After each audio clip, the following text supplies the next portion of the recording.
Hey guys, BJ the Brave here, back with this month, June 2025's balance update for Warhammer 40k Warpforge.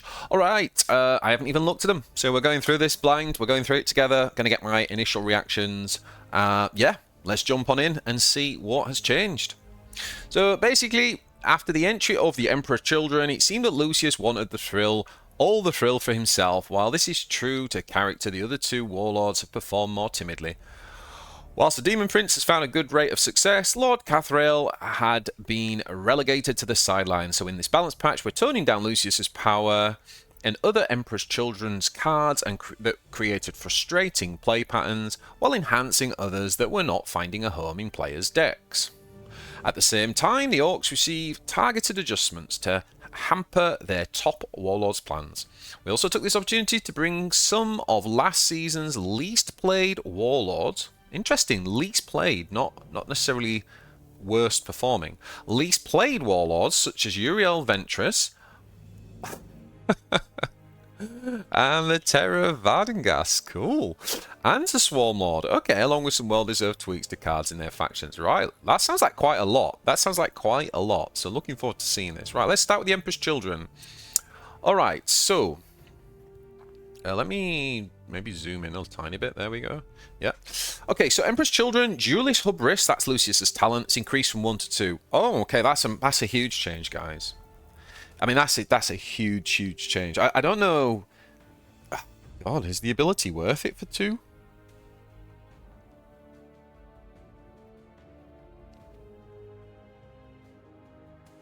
I don't know. I don't know if that's the change, because I don't know if it's worth it for 2. But anyway, yeah, you're not going to get Lucius spam anymore, so that's good. Glittering Myriad Infractor. This is the disgusting 2-drop that just keeps growing into like a giant Carnifex before like turn 3. Change the description to Stimulation, gain 1 M and 1 R and heal 1 instead of increasing health. That's a huge deal. That's a huge deal. Huge. Yes. Good. Alright, so basically this guy he can scale the damage that he does, but I mean, his health can never increase. I don't even know whether he'll see play, to be honest. Maybe with the flank card. Not sure. But yeah, I mean, that card needed touching, and it has been well and truly clobbered over the head. Good. Veldras the Sublime. Lowered the health from 5 to 4 and changed the description to Cruelty. Gain +1 melee simulation. Attack the enemy with the highest attack. Okay, nice. So one thing I like about that is that Veldras his attacks were just really random and you never knew where it was going to go, whereas attack the enemy with the highest attack, that's really good because it doesn't exclude the Warlord and you can kind of control where it goes. However, they have lowered his health, so he's probably not going to be able to pop off as often as he did previously. Good change. Euphoric Strike, Lord Cathrael's talent. This is the basic Lord that you get. Lowered the cost from 2 to 1. Perfect. Now, this guy's talent I do think should have cost 1 all along. So I do think that that's really nice, and that does definitely... it definitely makes this guy much more viable now for a kind of stimulation deck, although... I know I say simulation. Before you're writing comments, you can't say stimulation. There's a lot of words I can't say, guys. Okay? We have very limited vocabulary coming from Yorkshire, let me tell you. Let me tell you. Anyway, back to the Warpforge. Yeah, no, I mean, obviously, Infractor's been hit, so the stimulation package is going to be less powerful, but that going down from 2 to 1 is exactly where that should be. So I really like that change. The Terminator champion increased melee from 5 to 6. Okay. I mean, wait, hold up. Are we thinking about the right one? The Terminator Champion. The Terminator Champion. Give us a second. My game screen, for some reason, has just moved. Here we go. Right, let's look at the Terminator Champion a minute. I can't remember what the 4-drop and the 6-drop's called, so that's why I want to check. So this is the Terminator. Right, so it is the 6-drop. That's what I was thinking. Yeah, it is the Terminator Champion. So it's gone up to 6. So, I mean, I thought this guy was decent anyway. Yeah, nice. Okay, lovely. Good stuff. Lord Exulent increased health from 7 to 8. Increase health from 7 to 8. Yeah, this guy wasn't being played at all. He was just a 7/7. Yeah, this is a more viable 7-drop with that health for sure. And obviously with the buff to the basic lord, maybe this guy could find a home in there. I mean, I still don't think his ability is amazing, but because does it give it to himself? It does say all friendly troops, so it should also stimulate himself, right? Let me know in the comments. I think it does. I think it does. Alright, yeah, good change. Very good change. Well done. And then we've got Various Lord Cacophonist. Increase the melee range and health from 6 to 7. Whoa. Okay. Who is that? Who is that? I don't even know who that is.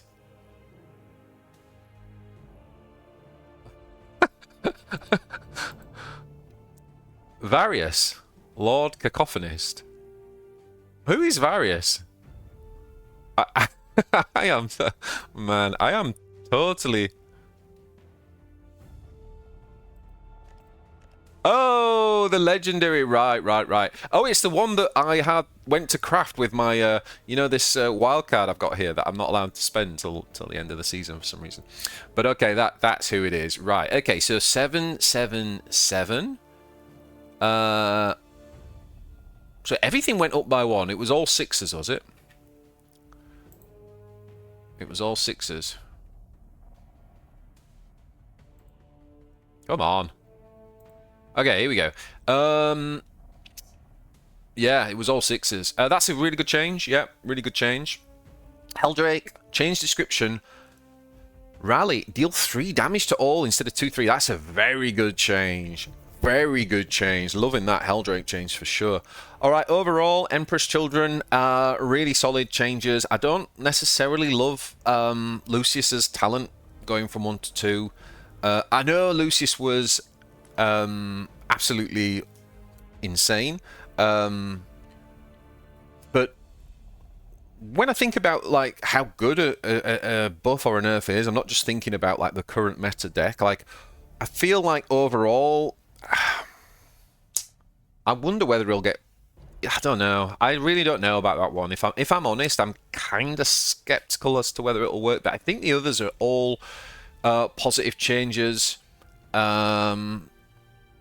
Yeah, can't really think of anything bad to say against any of the changes. I mean, obviously the Infractor, like I said, it might not get back. I don't know if it'll have a role now. But it might. It might. Yeah, overall, I think they've done a good job with the Empress Children. Don't know why it couldn't launch like this, to be honest, but some really interesting changes, and I'd be keen to kind of test Cathrail probably the most out of all the changes now. Okay, let's move on to the Goth Orcs, the Runt Herd. They finally realised. No longer lowers the cost by 1. Of course it doesn't. This seems to be a trend, right? That we release cards that reduce the cost of things, only to realise a month later that is too broken. I think you can get away with lowering the cost, but I think you've got to cap it. Like, this guy could just put God knows how many units in your hand. Maybe if it just reduced it by 1, like the first 1 by 1 or something, I think you could get away with it, but they haven't figured it out yet. So anyway, everything else seems to be the same, right? Oh no, change description. Mob, create a random beast in your hand that costs 5 or less. How's that description changed then? Oh, just because it doesn't lower 1. Okay, so basically it's exactly the same, it just doesn't lower 1. Alright, I'm getting confused for no reason. Cool, Zogrod of Watsnagger. Oh no, I love this card. Oh, they've lowered the health from 4 to 3. And now can also spawn regular grots. I don't know what that last bit means. Lowered health from 4 to 3, and now can also spawn regular grots? Nope. I don't know what that means. Change description. Mob, deploy a grot or snakebite grot at random. Oh, so instead of the snakebite automatically, it could be a grot. That makes him a lot worse. I mean, his talent's still very powerful. They haven't touched that. He's absolutely a glass cannon now. The Green Horde. Oh no! They've increased the Green Horde from 4 to 5. Oh my lord. It went from 3 to 4, now it's gone from 4 to 5. Wow. Oh. Okay, so your combos now are delayed by a turn. I mean, don't get me wrong, it is powerful, but... yeah, okay. And Gretchen Mob. Gretchen Mob has increased from 3 to 4. You don't increase Gretchen Mob. Oh, okay. So overall with the Orcs, I think the Runt Herde's a good change. I think Wartsnagger is a... I'm not sure about Wartsnagger. I guess he needed turning down a tiny bit, or did he though?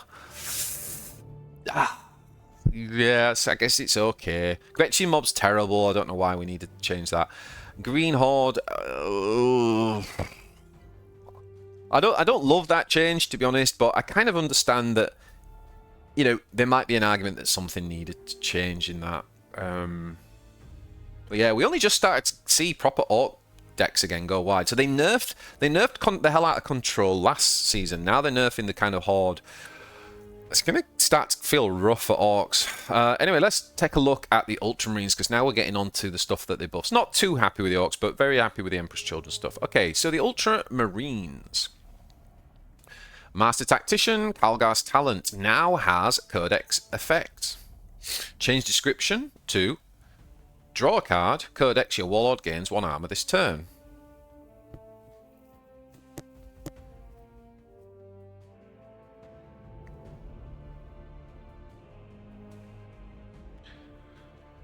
Okay, so he gets the armor just from Codex. He doesn't have to actually play his...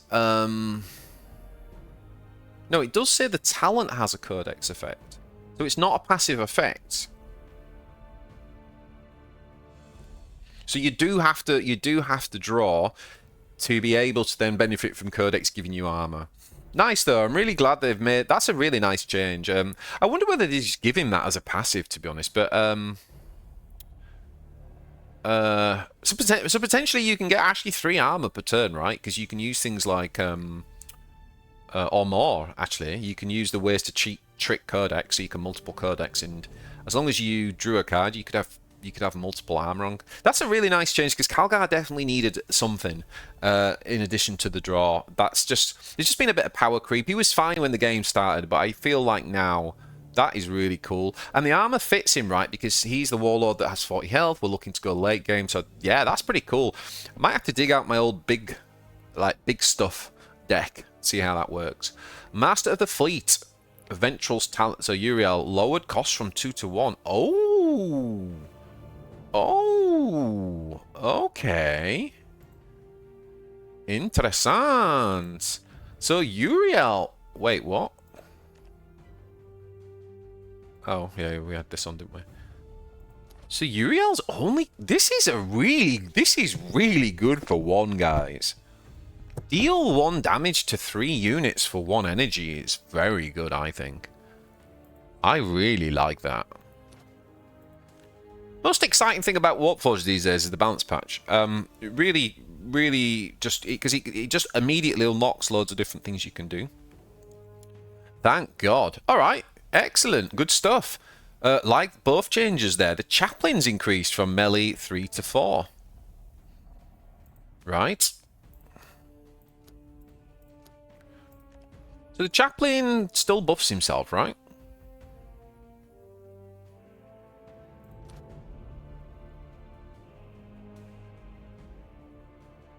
So it gives +1/1 to your infantry. So that will be a 5/5 now for 4.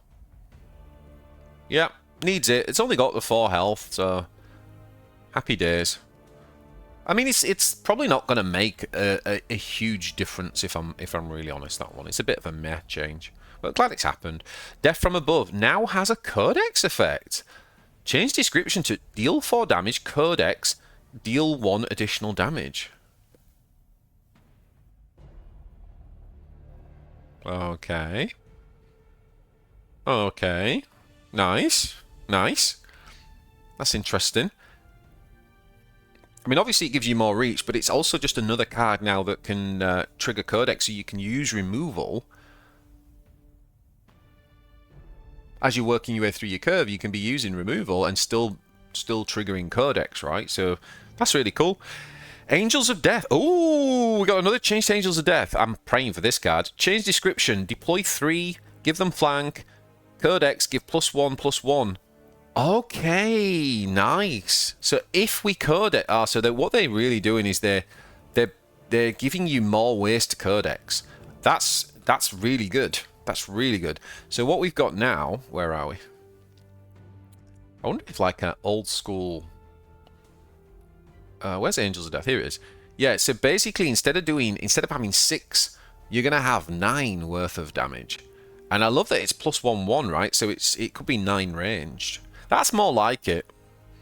That is way more like it. You think about the Kroot guy, he comes down on a flanker for 6, right, and can do 9-10 damage. So this is definitely good. Yeah, that's a really nice change. Man, that's a really nice change. Redemptor Dreadnought. Increase melee from 5 to 6. Yeah, good. Yeah. It needed something. I'm not sure that's what it needed, but it needed something. So, okay, cool. Bit more of a reason to play it. Probably another bit of a meh change. Repulsor Executioner. Increased melee from 5 to 6. The Repulsor Executioner. For some reason, I can't think what that card is. Repulsor. Oh, the big... Oh, okay. Oh, it only had 5 range, did it? Oh, it only had 5 melee. Did that only have 5 melee? Yeah. Well, now it's got 6. Yeah, okay. Another bit of a meh change, to be honest. I don't think it changes much, but obviously they're just trying to keep up with the power creep a little bit. So it's one of those where it's like necessary, but not really going to change a lot. Primus Inceptor now has Codex ability change description, flying flank, Codex gain +1 range this turn. Primus Inceptor, is that 3-drop? It is. Okay, nice. They've added Codex to this. Gain +1 this turn.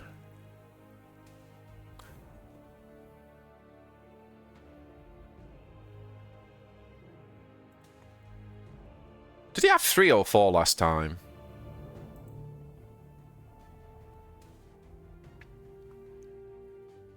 Essentially getting +1 and another trigger. I think having more of these triggers is really nice for Marines.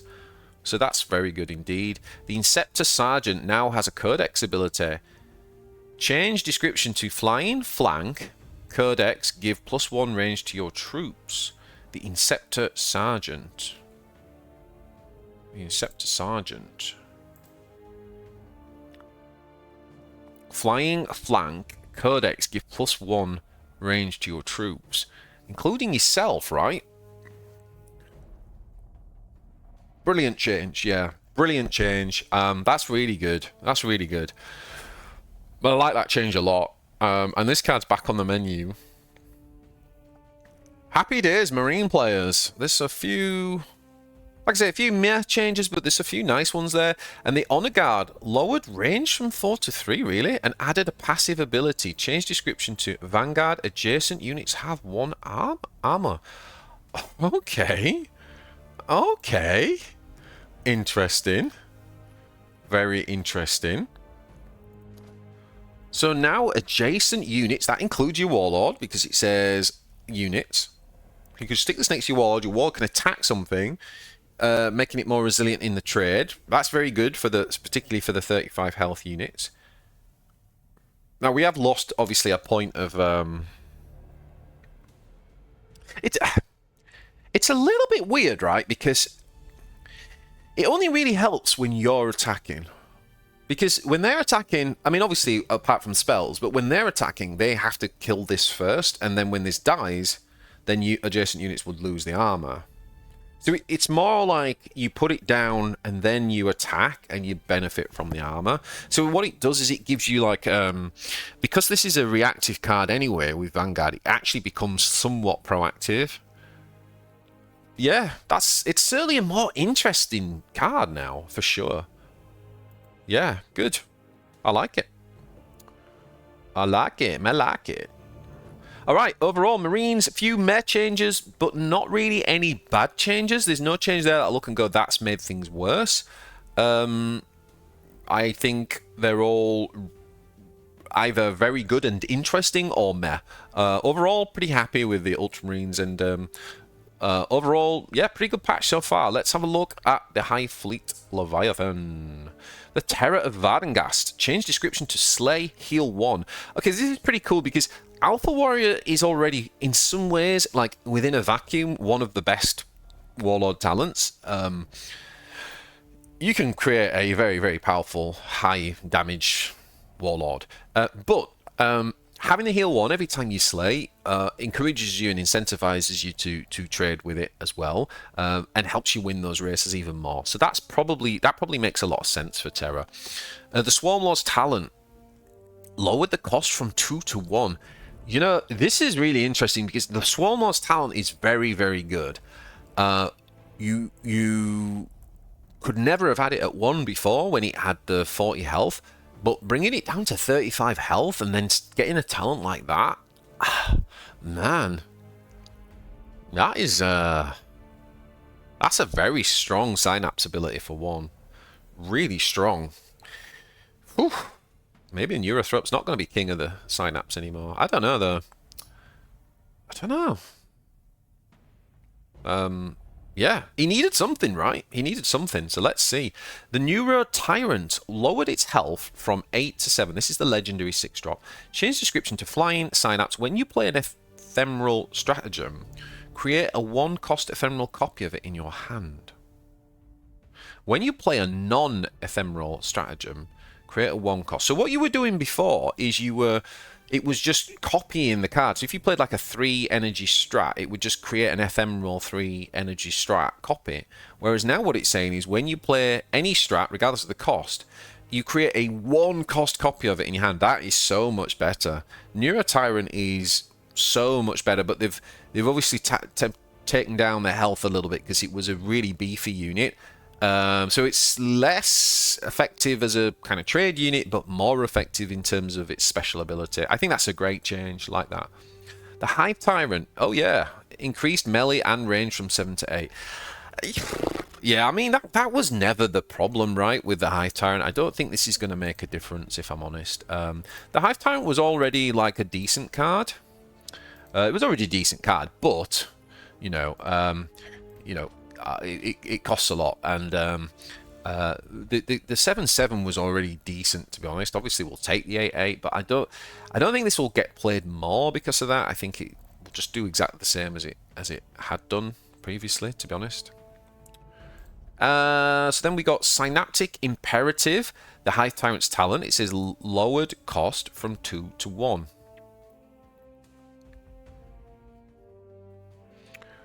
The Hive Tyrant's talent. Okay, so like the Swarmlord's talent, okay, that makes a huge difference. That makes a huge difference. You think Swarmlord's talent is good for 1? my dude's talent costing 1 is absolutely insane. But you know something? I do think that it's I think one of the things I've realised from looking at the Shadowverse World Beyond cards and looking at some of their late game units, that you can do this. You couldn't have an ability like this at the start of the game, right? It'd be completely busted and broken. But what we're talking about here is a 7-drop unit that then has to survive for you to use those abilities. I think if you meet those prerequisites, the effect should be overpowered. That's the kind of weighing up of like including those late game cards in your deck, right? So I think that's a really good, if they can take that principle and they can do much more of that with late game units, this game will be way better. So that's a really positive move. Termagant Brood has increased melee from 2 to 3. This is the 4-drop, right?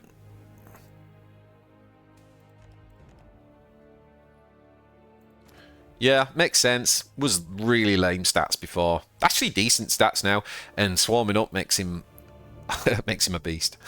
Yeah. No, he's not, BJ. He's infantry. I know. We've got ourselves a good patch, guys. We've got ourselves a very good patch. I think that I think that it's going to be interesting to see whether Swarmlord is back. I feel like I probably do want to test Swarmlord. Don't forget, guys, he's still got the 3 melee, and we've seen how good that is with Lucius this season. But obviously, his ability now is way better than Lucius's, I think, for 1 energy, whereas Lucius is 2. So yeah, Swarmlord might be back, to be honest. And I think Hive Tyrant, you probably run it now. It's still the gamble of it is still like, yeah, it could, you know, but it's definitely, and it's no more survivable than it was. So, but it's definitely worth trying. Definitely want to try it. Otherwise, not too many changes. I do think to Tyranids. I mean, I do think Marine Codex decks are going to be significantly improved, and I'm really, you know, I'm really happy about that. I think the Orcs are just, I think Orcs are, as a faction, they're kind of getting gutted a little bit. They're getting, I know obviously they have to tone it down. I know they had a really good win rate, but I'm thinking more just like thematically about the kind of archetypes you can build. Don't know whether they're gonna, I don't know. It's not gonna feel good to be an Orc player this season.